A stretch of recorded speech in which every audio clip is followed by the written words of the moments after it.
ఈ రోజు విశేషం ఏమిటంటే ఆగస్టు 11, 2024 సంవత్సరం ఈ రోజు మా పెళ్లి రోజు. సరిగ్గా 35 సంవత్సరాల క్రిందట 1989 ఆగస్టు 11 శ్రావణ మాసంలో మాకు వివాహం జరగడం జరిగింది.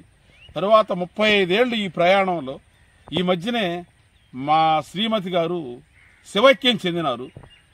ఆమె లేని తొలి పెళ్లి రోజు ఈరోజు.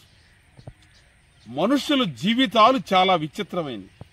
ఎక్కడో ఏందో కథాజిత్తుగా ఏదన్నా ఉప్పత్ ప్రవహించినప్పుడు కానీ, ఏమన్నా యాక్సిడెంట్లప్పుడు కానీ తప్ప మిగిలిన సాధారణ జీవన ప్రయాణంలో భార్యాభర్తల బంధం అద్భుతమైనది. దాన్ని మించిన బంధం ఇక ఏ బంధం దాంతో సమానం కాలేవు. అలాంటి పరిస్థితులలో దంపతులు ఇద్దరు ఒకసారి పోలేరు. ముందు ఒకరు వెనక ఒకరు ఉంటారు. ఆ మిగిలిన వాళ్ళ బాధలు వర్ణనాతీతం. ఎందుకంటే అంతకాలం దశాబ్దాల పాటు మన కూడా ఉండి ప్రతి ఒక్కటి అర్ధాంగిగా ఉన్నటువంటి వ్యక్తులు, లేకుంటే భర్తలుగా ఉన్న వ్యక్తులు ఒక్కసారిగా ఈ లోకాన్నే వదిలి తిరిగి రాని లోకాలకు వెళ్ళినప్పుడు ఆ పరిస్థితి ఏమైనా ఉంటుంది. అయినా తప్పదు. ప్రతి ఒక్కరూ పెళ్లి రోజులను కానీ పుట్టినరోజులను కానీ బ్రహ్మాండంగా స్వాగతిస్తారు. కానీ మరణాన్ని ఎవరు స్వాగతించరు. ఆ మరణాన్ని మనం ఎవరు ఆపలేం కూడాను. ఆమె వెళ్ళిపోయిన లోకానికి నేను వెళ్ళొచ్చు, కానీ కొన్ని ధర్మాలు మిగిలిపోయినాయి.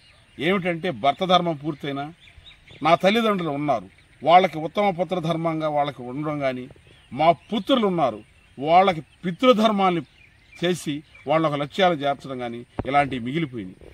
ఆమె భౌతికంగా ఈరోజు మనందరి మధ్యన లేదు, కానీ ఈ హృదయంలో నేను ఊపిరి ఉన్నంత వరకు ఆమె ఇక్కడే ఉంటుంది.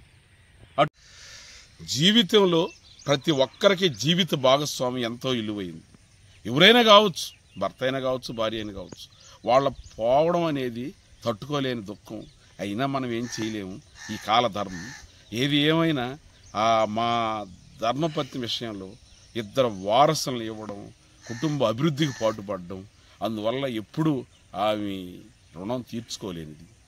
ఇటువంటి పరిస్థితులలో నేను ఆ మ్యారేజ్ అయిన కాడి నుంచి 34 సంవత్సరాల 10 నెలల 16 రోజులు మా దాంపత్య జీవన ప్రయాణం జరిగింది.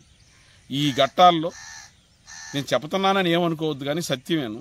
ఇప్పుడుండే రోజుల్లో ఎక్కువ శాతం, అందరం నేను అన్నాను, ఎక్కువ శాతం సరిగ్గా అత్తగారింటికి వెళ్ళినప్పుడు ఆడపిల్లలే సరిగ్గా ఇల్లాల ధర్మాలు చేయలేని రోజుల్లో నేను ఈ 34 ఏళ్ల చిల్లర కాలంలో మా తల్లిదండ్రులు కానీ, వాళ్ళ తల్లిదండ్రులు కానీ, మా ధర్మపత్నిని కానీ నేను ఆ కుటుంబ బంధాలు అద్భుతంగా చూడడం జరిగింది.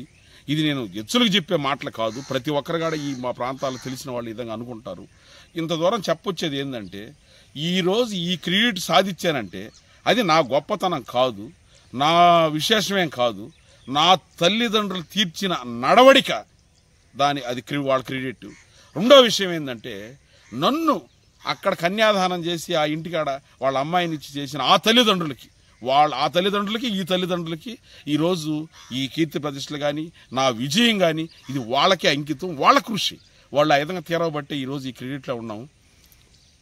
ప్రతి ఒక్కరికి విజయ రహస్యాలు ఏమిటంటే, వారి స్వధర్మాన్ని వాళ్ళు సక్రంగా పాటిస్తే విజయాలు వాటి అంతటా వెనకాల అయ్యే పరిగిస్తాయి.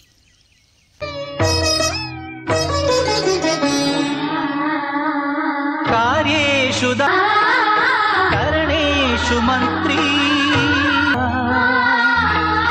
శయనేషు రంభేషు మంత్రీ భోజ్యేషు అపురూపమైనదమ్మ ఆడజన్మ. చేసిన ఏ నోము నోచిన ఏ స్వార్థము లేని త్యాగం భార్యగా రూపమే పొందగా అపురూపమైనదమ్మ ఆడజన్మ.